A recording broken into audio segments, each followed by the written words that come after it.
Tina would never leave her dogs. Never. That was the first sign that something was terribly wrong. In Youghal, Ireland, on Grattan Street, stood a two-story terraced house, number 3 Grattan Street. From the outside, it was the picture of normality, but inside it was the tomb of Tina Satchwell. For 6 long years, Tina's husband, Richard Satchwell, conducted a charade of grief and desperation, appealing to the nation to help him find his wife.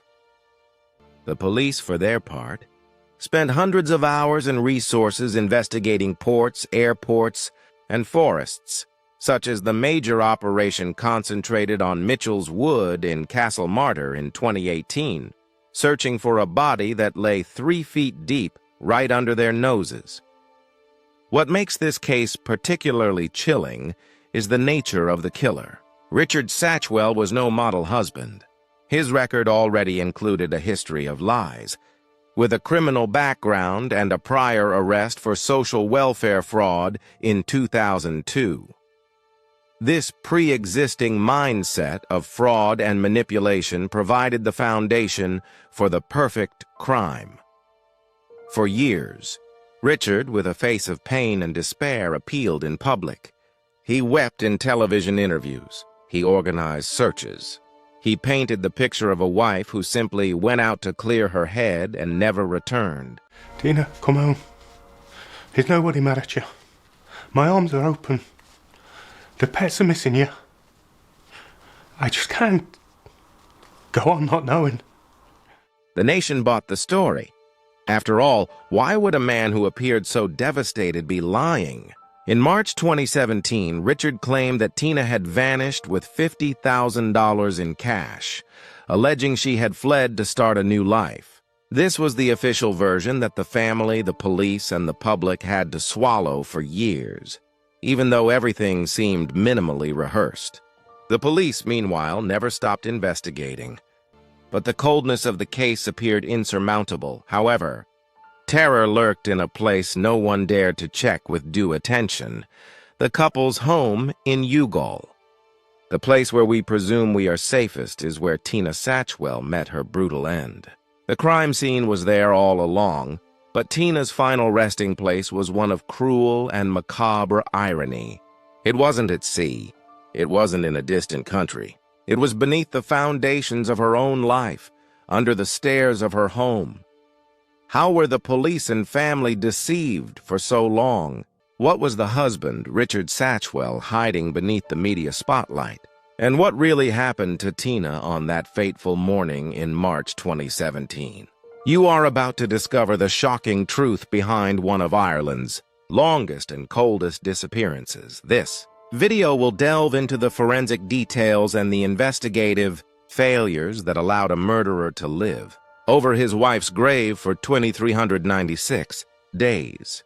Tina Satchwell was born on November 30th, 1972 in Cork City, Ireland. She grew up in Fermoy at her grandparents' house, the youngest of 4 sisters, in addition to 3 brothers. From an early age, Tina showed a joyful, curious spirit and was deeply connected to her family. She loved fashion, animals, and possessed an energy that was contagious to everyone around her. Her affectionate way with animals and her talent for finding good deals in charity shops made her well known among friends and neighbors. She was a modest entrepreneur who bought and resold clothes from boutiques and markets, providing her with a small income and social interaction. At 16, Tina temporarily moved to the UK, where her mother and sister Teresa lived, in the city of Leicester, East Midlands region. It was there that she met Richard Satchwell, a 21-year-old local who was a neighbor of Tina's brother. The relationship quickly blossomed. According to Richard, it was love at first sight. In June 1989, Tina returned to Ireland, and the couple stayed in touch until a few years later, Richard proposed to her during a walk on Mount Pleasant. Overlooking Youghal Bay, the couple married in 1991 on Tina's 20th birthday, without the presence of Richard's family, who, according to him, were against the relationship due to prejudice against the Irish. Tina and Richard then settled in Fermoy, where Richard worked as a truck driver. Despite moments of tension, the marriage seemed quiet. Tina lovingly cared for her pets and devoted herself to charity sales, while Richard faced occasional professional and legal difficulties, including issues with social welfare. Her life in Fermoy, County Cork, kept her close to her family. However, the relationship with Richard Satchwell was marked by increasing tensions. In 2016, Tina and Richard fulfilled Tina's dream. They moved to Youghal, a historic coastal town in County Cork on the edge of the River Blackwater estuary. The town, with its ancient walls and picturesque beaches, was a perfect location for someone who loved the coast and tranquility. Tina's new house was chosen carefully, and Richard adapted attic rooms so Tina could organize her clothes, accessories, and objects impeccably, turning them into stock for her passion for second-hand sales. The final emotional blow for Tina was the death of her brother, Tom, shortly before her disappearance. The grief and impact of this loss left her vulnerable. Tina was depressed and fragile, but for her family, this was not a reason to flee. It was, however, the perfect opportunity for a domestic predator to assume total control. Tina and Richard had no children, but Tina's attention was fully focused on her animals, the parrot Pearl, and the dogs Ruby and Heidi. When Pearl died, Tina was deeply shaken but decided to adopt another parrot. Valentine keeping her home full of life and affection. The couple was often seen walking on the beach, caring for the dogs, and enjoying the quiet routine of Youghal. Even so, not everything was perfect. Richard faced occasional financial and legal problems, and Tina dealt with family conflicts that left her distressed. Despite this, she maintained close ties with her family members in Fermoy and was a beloved figure in the community. On March 19, 2017, Tina and Richard attended a car boot sale. According to Richard, when they returned home, everything seemed normal. The next day, March 20th, Tina asked Richard to go to the Aldi supermarket in Dingivan, about 30 minutes away, to buy fish and dog food. Tina drove the car, which only had a provisional license, requiring the presence of an experienced driver, in this case, Richard. After the trip to the supermarket, Richard returned home alone around midday and found the residence empty. The parrot and dogs were there, but Tina had taken nothing with her. No keys, no documents, no cell phone. Initially, Richard believed Tina had gone out to clear her head, but as the days passed, he couldn't find her. 4 days later, he finally contacted the Garda, reporting her disappearance. The problem is that Richard did not report the disappearance immediately. He waited 4 whole days to report Tina missing, formalizing the complaint only on Friday, March 24th. This delay in reporting the disappearance is one of the first and most blatant red flags in any missing person investigation, as it allows the killer crucial time to clean up the crime scene and consolidate his alibi. In the following days, the Garda conducted detailed searches of the house and its surroundings, analyzed bank records, phone accounts, and possible trips from Ireland to the UK, but nothing indicated that Tina had left the country. Interviews with Richard brought contradictions. He mentioned Tina's depression, her independence, but also admitted to minor tensions and arguments that had occurred over time. The material clues continued to contradict Richard's story. Tina's cell phone was in the kitchen, and the house keys were in the hall. Nevertheless, the initial investigation focused on the idea of flight was massive. The police in Middleton and subsequently Sergeant John Shy of the Missing Persons Unit began exhaustive work. 100 hours of CCTV footage from cameras in Youghal and the surrounding area were analyzed, hoping to catch a glimpse of Tina with her suitcases and the money. But nothing was found. No one saw her leave. While Richard made claims that Tina was depressed, there was an emotional clue indicating the opposite. Shortly before disappearing, Tina sent a message to her cousin, Sarah, which was a vent or a sign that something was wrong in the relationship, not a farewell note or plans to flee. Furthermore, Richard had a controlling temperament. Tina had even made complaints that Richard was acting obsessively, possessively, and controllingly, undermining her autonomy and social relationships. The police followed the physical and emotional leads, but Richard's smokescreen was too dense. The absence of evidence of violence and the narrative of flight presented by Richard Satchwell led the initial investigation to a dead end. Richard, however, became the grieving husband. He capitalized on this role by granting so many press appearances that he became a constant figure in the Irish media. Sergeant John Shy and the Gardaí had to deal with the complexity of having a suspect who was also a media collaborator. Richard gave over a dozen interviews. While he pleaded for his wife's return, the police wasted resources on external searches, including the major operation concentrated in Mitchell's Wood in Castlemartyr, based on a supposed external tip. Richard's criminal record, including his prior arrest for social welfare fraud in 2002, should have immediately raised alarms about his character and his propensity to lie for personal gain. However, the flight version, along with the lack of forensic evidence of blood in the first search, protected him. This failure to doubt the closest suspect was crucial. Sergeant Shy and the investigation teams needed a motive or physical proof. Richard used the house itself as his stage and his shield, distorting public perception and diverting attention from what really mattered. In October 2023, there was a major breakthrough. The Garda, after analyzing hundreds of hours of security cameras, testimony from 170 witnesses, and revisiting the couple's home, the investigators, aided by forensic scientist Dr. Edward Connolly, noticed a crucial construction anomaly: a new wall and a concrete patch under the stairs that did not match the original concrete of the house. The color and texture of the material revealed that that area had been recently disturbed and cemented. The Gardaí knew they had to focus there. Dr. Edward Connolly was instrumental in confirming that the area under the stairs was the point of interest. Furthermore, the forensic investigation of Richard's laptop in the following years revealed more pieces of his Machiavellian plan.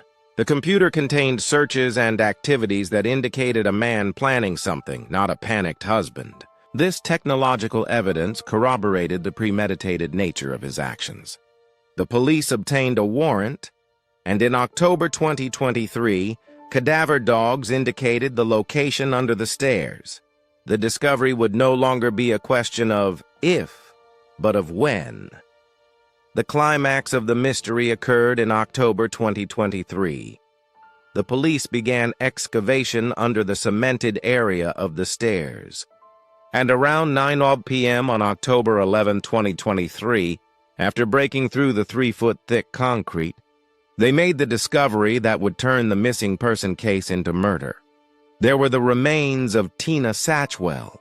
The body was wrapped in black plastic and a soiled sheet, wearing pajamas and a dressing gown, with the dressing gown belt wrapped around it. The scene was a testament to Richard's brutality and his attempt to reduce his wife to a disposable object. The way she was buried in plastic in her own home sends shivers down my spine every time I think about it. I will never be able to forgive Richard Satchwell for what he has done. Confirmation was swift. Dr. Margaret Bolster, the state pathologist, was called to the scene. Tina's dental records confirmed that the remains were, in fact, Tina Satchwell. The mystery was over. Richard was arrested, and instead of maintaining the pretense of the escape, he was forced to create a new narrative about himself after the body was discovered. With the body found, Richard Satchwell was forced to confess the concealment, but he desperately tried to sustain the story of self-defense. Richard's new narrative after the body was discovered alleged that Tina attacked him with a chisel and that the killing was accidental. I had my suspicions before he was arrested. Nothing was adding up. He was very dramatic all the time. The prosecution, led by prosecutor Geraldine Small, dismantled this lie with evidence of cold, calculated planning. Richard revealed that immediately after the murder, the dogs kept going to her body, which he had left on the living room floor. To prevent the evidence from being discovered, he moved Tina's body to the chest freezer in the garden shed on March 22nd or 23, where it remained for a few days before being buried under the concrete. Dr. Margaret Bolster attested that the state of the remains was consistent with the time of decomposition. The impact on the Yohel community and Tina's hometown of Fermoy was profound. Hundreds of people participated in vigils and the funeral, paying tribute to the woman everyone remembered as kind, dedicated, and passionate about animals. Tina's dogs were taken in by her family, ensuring that her legacy of care and love for animals continued. Despite the tragedy, Tina remains alive in the memory of her family, friends, and the community. Her energy, passion for animals and fashion, and her joy for life deeply marked everyone who knew her. The anticipation for the trial was great, as everyone wanted justice to be served and the complete truth about her death to be revealed. Richard Satchwell's trial began in late April 2025 at the Central Criminal Court in Dublin. The trial lasted 23 days, with the testimony of over 50 witnesses, including Tina's half-sister Lorraine Howard and Sergeant Shy. Prosecutor Geraldine Small argued that Richard's actions, from the lie of flight to the movement of the body and the covering with concrete, were inconsistent with an accidental act. The jury agreed. Richard Satchwell was found guilty of the murder of his wife and sentenced to life imprisonment, the outcome of 6 years of a charade that began with the delay in reporting the disappearance and ended with the breaking of 3 feet of concrete. The Tina Satchwell case is not just a story of murder. It is a painful lesson about the fallibility of the system, the perfection of manipulation, and the stubborn persistence of truth. Richard Satchwell's conviction brought justice for Tina's family, but cannot erase the 6 years of hell and uncertainty he imposed on them. The greatest legacy of this case is the focus on the initial investigative failures. Garda Commissioner Drew Harris confirmed that an internal review would be carried out on how Tina Satchwell's disappearance was handled. Although he defended that the police were hampered by a lack of information and that the 2017 searches found no signs of blood, the fact that the body remained buried under the stairs all that time, in a search considered thorough, raises serious questions about the need for greater skepticism in disappearance cases where the spouse is the sole narrator of the story. This case serves as a dark reminder. The predator is not always lurking in the darkness. Often he sleeps beside you. Tina's story is proof that the lie, however elaborate, collapses under the weight of evidence. The truth was there, cemented under the floor, patiently waiting for the day the artifice of construction would yield. The tragedy, however, is the price society pays when public grief becomes a smokescreen for private crime. And now I ask you, what shocked you the most in this story? Was it Richard's manipulation, or the system's failure to search inside the house? Leave your opinion and your outrage in the comments. Don't forget to binge-watch the other videos on our channel. And to not miss any episodes, subscribe to the channel and activate the bell. Thank you for watching and supporting our channel. See you in the next case.